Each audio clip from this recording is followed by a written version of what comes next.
Hi, my name is Matt Tuman, and you're watching a presentation on investigation of transmission simulator-based response reconstruction accuracy. This work was completed in collaboration with my co-authors, Christopher Schumann, Matthew Allen, Washington Dilemma, and Eric Dargan. This work is motivated by environment reconstruction testing. In current industry standard environmental testing, accelerometers are used to measure the response of structures at key locations on the structure during operation, such as measuring the accelerations of parts of the structure on a rocket during a launch. These acceleration time histories are used to construct autospectral densities, or ASDs, which serve as operational acceleration profiles. Then massive single axis shakers, as shown here on the right, are used to reproduce the environment by using closed loop control that is trying to match the operational acceleration profile. These tests are used to ensure that new components can survive their intended operational environment. However, there are some problems with single axis testing. First, each axis is excited individually without paying attention to off-axis motion. Sometimes this off-axis motion could overtest the part and may damage it. Additionally, by attaching the structure under test to a massive stiff shaker table, as shown here in the picture on the right, the dynamics of the structure may be significantly changed. An example of how this change could occur is a frequency resonance shift, as shown in the example FRF below. The difference between the dynamics of the structure during operation and reconstruction testing is called an impedance mismatch. An impedance match would only occur if the structure is tested with the same boundary conditions it experiences during operation, or in other words, if it's attached to its entire parent vehicle.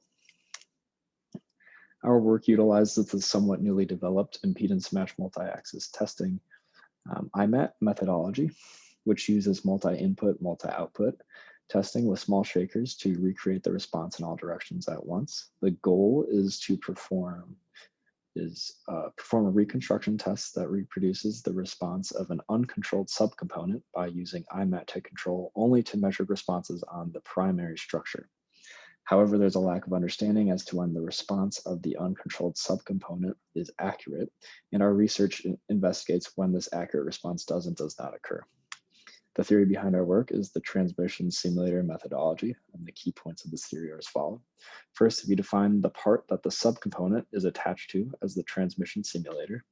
We assume that all the motion from the environment and forces from the environment go through the transmission simulator to the subcomponent. Then the environment is measured at specific locations such that the mode shape of the transmission simulator can be inverted. Thus, then the modal responses of the transmission simulator then completely capture the forces that drive the subcomponent. Thus, if the response of the transmission simulator is accurately reconstructed, the subcomponent response should be accurate as well. The assembly of interest and tested for our work is the stool on plate assembly, which flew in a sounding rocket. The stool is the subcomponent of interest, and the plate is our transmission simulator.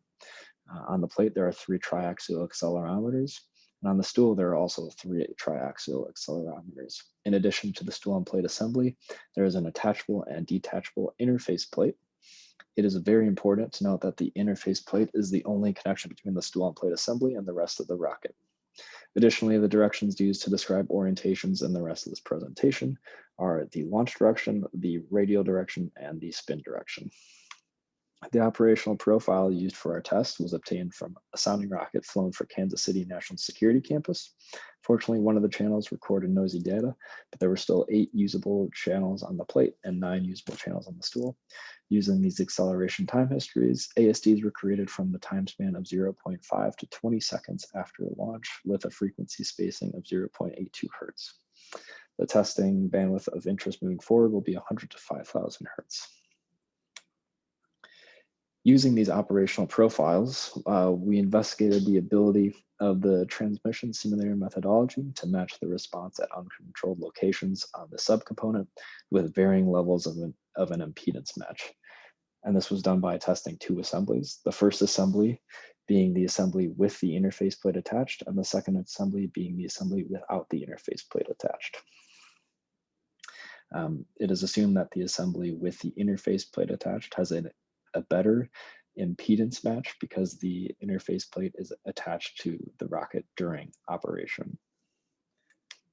The methodology for testing each assembly was as follows. First, a roving hammer test was performed in order to obtain the FRFs for possible locations where shakers could be attached to the assembly. Next, using the FRFs from the roving hammer test and the operational acceleration profile, MIMO simulations were used to find an optimized set of shaker locations. And then using this optimized set of shaker locations, MIMO experimental tests were performed. The MIMO simulations were performed using the following theory. First, the forcing ASDs were computed using the least squares, were computed in a least squares sense, using the pseudo-inverse of the FRF matrix and roving hammer tests and the ASD of the operational launch profile. And then using the estimated forcing input, along with the FRS from the roving hammer tests again, the simulated response ASD could then be computed. In order to evaluate the accuracy of the simulated and experimental reconstruction results, an error metric from a paper by Rowe was used.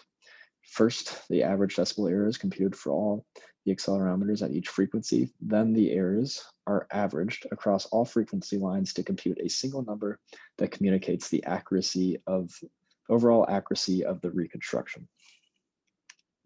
A shaker algorithm, also from Rowe's paper, was used to determine the optimal set of shaker locations. We started with a pool of all possible forcing locations from the roving hammer test, and then simulated MIMO response for each forcing location in the pool with current kept forcing locations.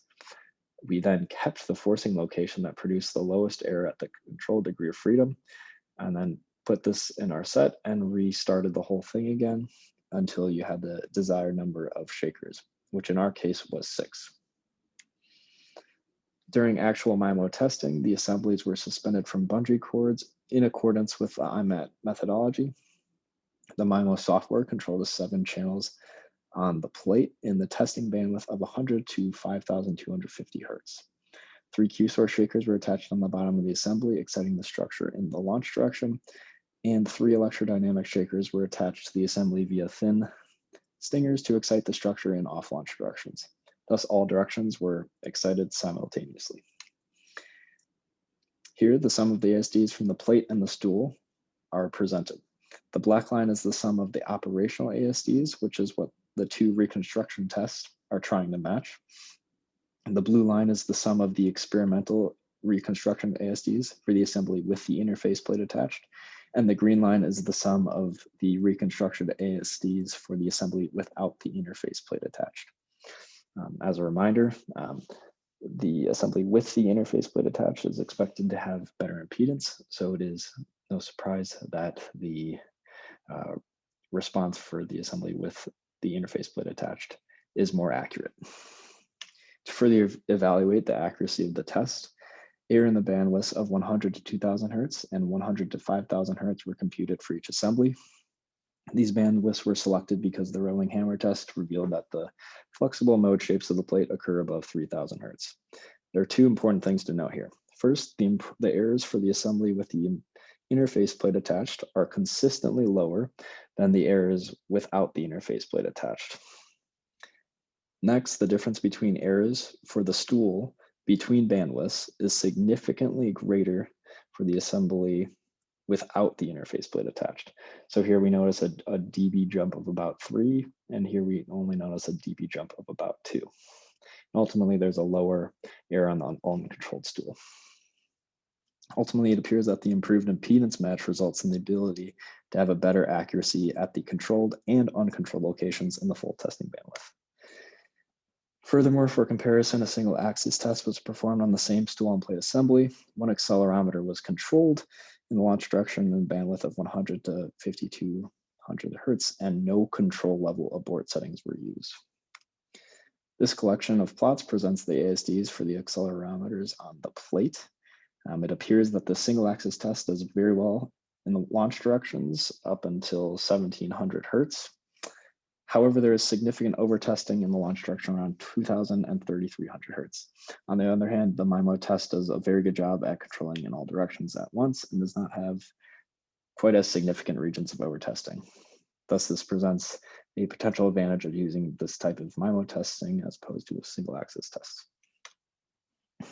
Next, with an improved impedance match appearing to improve the accuracy at uncontrolled locations, we were wondering if a response at an uncontrolled location could be accurately reconstructed if the impedance was essentially 100% matched. Thus, a new operational profile was generated in the laboratory by striking the plate, which was just the stool on plate assembly suspended from bungee as it was during the experiments.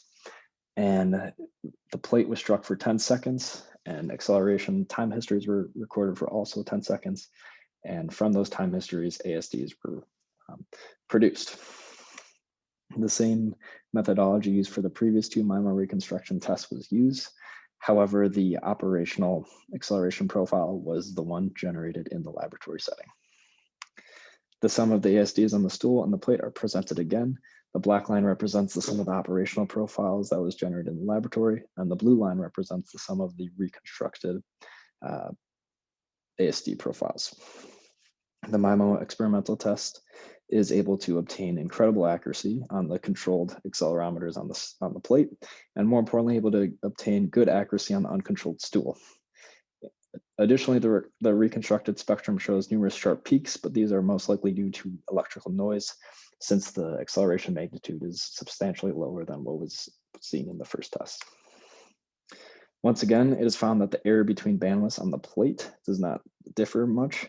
However, on the error for the stool does have a slight error difference between bandwidths, which was kind of unexpected with this, since there was supposed to be a perfect impedance match, but this could be explained by the slight impedance mismatch that is generated by the attachments of the shaker. In order to try and understand why the response of the uncontrolled accelerometers was so sensitive to the impedance match, the MIMO simulations were utilized. 3 MIMO simulations corresponding to 3 sets of shaker locations were performed for each of the case studies presented throughout this presentation, with the 3 case studies being the stool on plate controlling to the launch profile, the stool on plate with the interface plate attached controlling to the launch profile, and the stool on plate assembly controlling to the impedance match profile. To generate 3 sets of shaker locations for each study, the shaker location algorithm was updated. In step 3 in particular was changed such that the forcing locations producing the lowest, second lowest, and third lowest errors were kept into their own set of forcing locations. Thus, 3 sets of locations were produced for each case study. And then for each case study, the 3 sets of forcing locations and their corresponding FRFs from roving hammers tests were used to perform 3 MIMO simulations controlling to the 8 accelerometer channels on the plate. The average simulated error on the plate and stool for each case study was then computed. The simulations show that a perfect controller should be able to control to the plate with a consistently low error around 3 dB, which is quite less than the error obtained experimentally. On the other hand, the simulations show a similar error on the stool that was achieved experimentally, especially in the 100 to 5,000 hertz bandwidth. This suggests that the error comes from an impedance mismatch, which is captured in the FRFs used in the simulations. As experienced experimentally, the simulation shows that as the impedance match improves as we go down, we also notice that the error on the uncontrolled stool accelerometers decreases. Thus, the simulations can serve as a very basic metric for revealing when a system has a better impedance match with its operational environment.